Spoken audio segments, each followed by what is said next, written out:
Oh, hello. Nice to see you there. You see, I was just sitting down, enjoying a cup of coffee, and I was about to do my homework for the evening. Why don't you join me? I'm reading the Federalist paper, number 10, by James Madison, aka Publius. Let me read it to you. It's quite the read. Among the numerous advantages promised by a well-constructed union, none deserves to be more accurately developed than its tendency to break and control the violence of faction. The friend of a popular government never finds himself so much alarmed for their character and fate as when he contemplates their propensity to this dangerous vice. He will not fail, therefore, to set a due value on any plan which, without violating the principles to which he is attached, provides a proper cure for it. The instability, injustice, and confusion introduced into the public councils have, in truth, been the mortal diseases under which popular governments have everywhere perished, as they continue to be the favorite and fruitful topics from which the adversaries to liberty derive their most specious declamations. The valuable improvements made by the American constitutions and the popular models, both ancient and modern, cannot certainly be too much admired, but it would be an unwarrantable partiality to contend that they have as effectually obviated the danger on this side, as was wished and expected. Complaints are everywhere heard from our most considerate and virtuous citizens, equally the friends of public and private faith and of public and personal liberty, that our governments are too unstable, that the public good is disregarded in the conflicts of rival parties, and that measures are too often decided, not according to the rules of justice and the rights of the minor party, but by the superior force of an interested and overbearing majority. However anxiously we may wish that these complaints had no foundation, the evidence of known facts will not permit us to deny that they are in some degree true. It will be found, indeed, on a candid review of our situation, that some of the distresses under which we labor have been erroneously charged on the operation of our governments. But it will be found, at the same time, that other causes will not alone account for many of our heaviest misfortunes, and particularly for that prevailing and increasing distrust of public engagements and alarm for the private rights which are echoed from one end of the turn the page continent to the other. These must be chiefly, if not wholly, effects of the unsteadiness and injustice with which a factious spirit has tainted our public administration. By a faction I understand a number of citizens, whether amounting to a majority or minority of the whole, who are united and actuated by some common impulse of passion or of interest, adverse to the rights of other citizens or to the permanent and aggregate interests of the community. There are two methods of curing the mischiefs of faction, the one by removing its causes, the other by controlling its effects. There are again two methods of removing the causes of faction, the one by destroying the liberty which it is essential to its existence, the other by giving to every citizen the same options, the same passions, and the same interests. It could never be more truly said than of the first remedy that it was worse than the disease. Liberty is to faction what air is to fire, an ailment without which it instantly expires. But it could not be a less folly to abolish liberty, which is essential to political life, because it nourishes faction, than it would be to wish the annihilation of air, which is essential to animal life, because it imparts to fire its destructive agency. The second expedient is as impracticable as the first would be unwise. As long as the reason of man continues fallible, and he is at liberty to exercise it, different opinions will be formed. As long as the connection subsists between his reason and his self-love, his opinions and his passions will have a reciprocal influence on each other, and the former will be objects to which the latter will attach themselves. The diversity in the faculties of men from which the rights of property originate is not less an insuperable obstacle to a uniformity of interests. The protection of these faculties is the first object of government. From the protection of different and unequal faculties of acquiring property, the possession of different degrees and kinds of property immediately results, and from the influence of these on the sentiments and views of the respective proprietors, ensures a division of the society into different interests and parties. Latin causes of faction are thus sown in the nature of man, and we see them everywhere brought into different degrees of activity, according to the different circumstances of civil society, a zeal for different opinions concerning religion, concerning government, and many other points, as well as speculation as of practice, an attachment to different leaders ambitiously contending for preeminence and power, or to persons of other descriptions whose fortunes have been interesting to the human passions, have, in turn, divided mankind into parties, inflamed them with mutual animosity, and rendered them much more disposed to vex and oppress each other than to cooperate for the common good. So strong is this propensity of mankind to fall into mutual animosities that where no substantial occasion presents itself, the most frivolous and fanciful distinctions have been sufficient to kindle their unfriendly passions and excite their most violent conflicts. But the most common and durable source of factions has been the various and unequal distribution of property. Those who hold and those who are without property have ever formed distinct interests in society. Those who are creditors and those who are debtors fall under like a discrimination.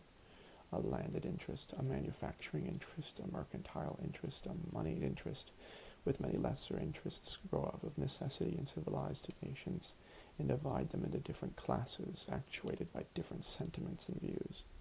The regulation of these various and interfering interests forms the principal task of modern legislation, and involves the spirit of party and faction in the necessary and ordinary operations of government.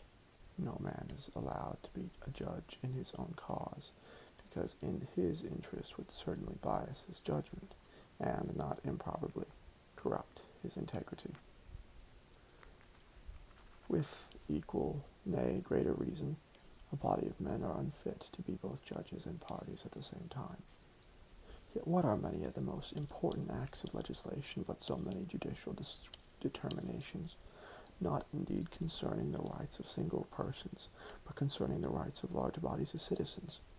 And what are the different classes of legislators but the advocates and parties to the causes which they determine? Is a law proposed concerning private debts? Is it a question to which the creditors are parties on one side and the debtors on the other? Justice ought to hold the balance between them. Yet the parties are and must be themselves the judges, and the most numerous party, or, in other words, the most powerful faction, must be expected to prevail. Shall domestic manufacturers be encouraged, and in what degree by restrictions on foreign manufacturers? Are questions which would be differently decided by the landed and the manufacturing classes, and probably by neither, with a sole regard to justice and the public good. The apportionment of taxes on the various descriptions of property is an act which seems to require the most exact impartiality. Yet there is, perhaps, no legislative act in which greater opportunity and temptation are given to a predominant party to trample on the rules of justice. Every shilling with which they overburden the inferior number is a shilling saved to their own pockets. It is in vain to say that enlightened statesmen will be able to adjust these clashing interests and render them all subservient to the public good. Enlightened statesmen will not always be at the helm, nor in many cases can such an adjustment be made at all without taking into view indirect and remote considerations, which will rarely prevail over the immediate interest which one party may find in disregarding the rights of another, or the good of the whole. The interference to which we are brought is that the causes of faction cannot be removed, and that the relief is only to be sought in the means of controlling its effects. If a faction consists of less than a majority, relief is supplied by the Republican principle, which enables a majority to defeat its sinister views by regular vote. It may clog the administration, It may convulse the society, but it will be unable to execute and mask its violence under the forms of the Constitution. When a majority is included in a faction, the form of popular government, on the other hand, enables it to sacrifice to its ruling passion or interest both the public good and the rights of other citizens to secure the public good and private rights against the danger of such a faction, and at the same time to preserve the spirit, the form of popular government, is then the great object to which our inquiries are directed. Let me add that it is the great desideratum by which alone this form of government can be rescued from the opprobrium under which it has so long labored and be recommended to the esteem and adoption of mankind. By what means is this object attainable? Evidently by one of two only. Either the existence of the same passion or interest in a majority at the same time must be prevented, or the majority, having such coexistent passion or interest, must be rendered, by their number and local situation, unable to concert and carry into effect schemes of oppression. If the impulse and the opportunity be suffered to coincide, we well know that neither moral nor religious motives can be relied on as an adequate control. They are not found to be such on the injustice and violence of individuals, and lose their efficacy in proportion to the number combined together, that is, in proportion as their efficacy becomes needful. From this view of the subject, it may be concluded that a pure democracy, by which I mean a society consisting of a small number of citizens who assemble and administer the government in person, can admit of no cure for the mischiefs of faction. A common passion or interest will, in almost every case, be felt by a majority of the whole. A communication in concert results from the form of government itself, and there is nothing to check the inducements to sacrifice the weaker party or an obnoxious individual. Hence, it is that such democracies have ever been spectacles of turbulence and contention, have ever been found incompatible with personal security or the rights of property, and have in general been as short in their lives as they have been violent in their deaths. Theoretic politicians who have patronized this species of government have erroneously supposed that by reducing mankind to a perfect equality in their political rights, they would at the same time be perfectly equalized and assimilated in their possessions, their options, and their passions.